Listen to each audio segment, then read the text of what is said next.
at some point, if the Tigers are competing for division title, let's say hypothetical in a hypothetical world, they're 2.5 back at the All Star or at the trade deadline behind Minnesota.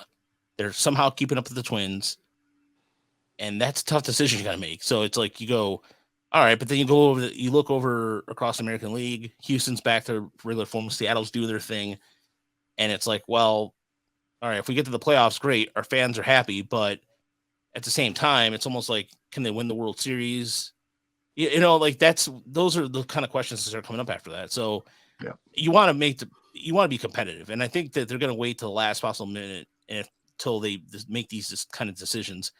But to know that they have the development in place for it, that is something that the Tigers never had a luxury for, and they have a luxury that most teams don't.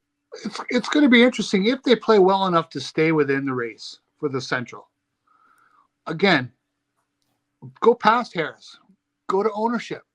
What does Ilitch want to do? Does he feel it's important for his reputation, for lack of a better word, to put a team out there that's trying to win this weak division, and that's going to mollify everybody who's monitoring what he does? Okay. Or are you trying to build a World Series winner?